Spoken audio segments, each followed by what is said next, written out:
ఇది ప్రజాస్వామ్య ప్రభుత్వమా లేక రాజరికమో అర్థం కావడం లేదు. మనం ఈ ఎపిసోడ్ను గమనిస్తే తోపుదుర్తి ప్రకాష్ రెడ్డి ఎక్కడో బయటకు పోయి వస్తున్నప్పుడు సురేంద్రబాబు వాళ్ళ ఎమ్మెల్యే కళ్యాణ్ దుర్గం వారి టిప్పరు అతని మీదకి పోవడం జరిగింది. అతని మీదకి పోయినప్పుడు అతను దాన్ని హత్యా ప్రయత్నంగా భావించి జాగ్రత్త పడి ఒక సావు తప్పి కన్ను లొట్టబోయినట్లు అతను వచ్చి ఒక ప్రెస్ మీట్ పెట్టి తన బాధను వ్యక్తం చేయడం జరిగింది. తన బాధను వ్యక్తం చేసే క్రమంలో కడుపులో మండి మాట్లాడేటప్పుడు ఒకటి అర మాట ఎక్కువ తక్కువ వస్తాయి. దానికి సమాధానంగా పరిటాల సునీతమ్మోళ్ళు, తర్వాత కళ్యాణదుర్గం ఎమ్మెల్యే సురేంద్రబాబు, వారే కాకుండా వారితో పాటు మడకశిర ఎమ్మెల్యే ఎంఎస్ రాజు అందరూ ఒక ప్రెస్ మీట్ పెట్టడం జరిగింది. మీరు నిజంగా దాన్ని సంపనీగా పంపించింటే ఆ టిప్పర్ని సంపనీగా పంపించడం తప్పించుకున్నాడని చెప్పండి. లేని పక్షంలో ఏదో తమాషా గుద్ది చూస్తామని గుద్దితే సస్తాడో సావడని తమాషా చేయనికి పోయినామనే మాటనన్నా చెప్పండి. ఏదో ఒక మాట చెప్పాలి, కానీ ఇష్టం వచ్చినట్ల మీరు ప్రెస్ మీట్ పెట్టి మాట్లాడడం జరిగింది.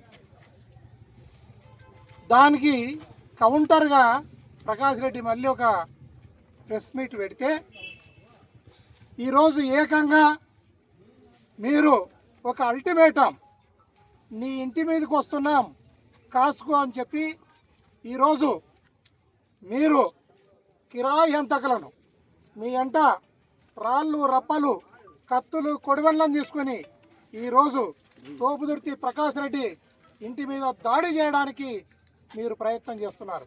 ఇదంతా కూడా ఖచ్చితంగా లోకేష్ బాబు కనుసన్నల్లోనే జరుగుతూ ఉంది. ఈరోజు ఈ హత్యా ప్రయత్నం చేసినదే కాకుండా ఈ ఇంటి మీద దాడి అని పిలుపునిస్తే ఆ దాడి కోసం ఎంఎస్ రాజు ఇంటి దగ్గరికి ఇప్పుడే నేను ప్రెస్లో మాట్లాడుతున్న కాల్వ శ్రీనివాసులను, అదేవిధంగా పార్థసారథి గారిని కూడా నేను చూడడం జరిగింది. మీరంతా ఆయన ఆల్రెడీ మీకు తెలుసు, మేము తోపుదుర్తి ప్రకాష్ రెడ్డి ఇంటి మీదకి పోతున్నాము అని ఒక ప్రకటనను, ఒక ఛాలెంజ్ని విసరడం జరిగింది. దానికి మద్దతుగా మీరు ఈరోజు ప్రజాస్వామ్యాన్ని ఉక్కు పాదంతో అణిచివేసి ఈరోజు అందరు కూడా ఆయన ఇంటి దగ్గరికి చేరుకోవటం జరిగింది. ఆయన దాడి చేస్తా అంటే ఆ దాడులకు మద్దతుగా మీరు రావడం జరిగింది. మీరంతా కూడా ఈరోజు కిరాయి హంతకులను వెంట పెట్టుకొని కత్తులు కటార్లతో రాళ్ళు రప్పలతో దాడి చేయడానికి మీరు ప్రయత్నం చేస్తున్నారు. ఇదంతా కూడా లోకేష్ బాబు, చంద్రబాబు నాయుడు, పవన్ కళ్యాణ్ గారి కనుసన్నల్లోనే, వారి డైరెక్షన్లోనే జరుగుతుంది అనడంలో ఎలాంటి సందేహం లేదు. మేము గాంధేయ మార్గంలోనే అడ్డుకోవడానికి సిద్ధంగా ఉన్నాం. మేము ఈ రకంగా నిరసనలు తెలియజేస్తూ గాంధేయ మార్గంలో మీ దాడులను ప్రతిఘటించడానికి మమ్మల్ని దాటుకున్న తర్వాతనే మమ్మల్ని అందరినీ కూడా ప్రకాష్ రెడ్డి ఇంటి దగ్గరకు పోనివ్వకుండా పోలీస్ వ్యవస్థను మీరు అడ్డం పెట్టుకుని ఈ మహిళా లోకాన్ని అందరినీ కూడా ఇక్కడ ఆపు చేయడం జరిగింది. మేము గాంధేయ మార్గంలోనే మీ దాడులను మేము ప్రతిఘటిస్తాం. మేము ఖచ్చితంగా ప్రజాస్వామ్యబద్ధంగానే మమ్మల్ని దాటుకొని మీరు ప్రకాష్ రెడ్డి ఇంటికి పోవాల్సిన పరిస్థితి ఉంది.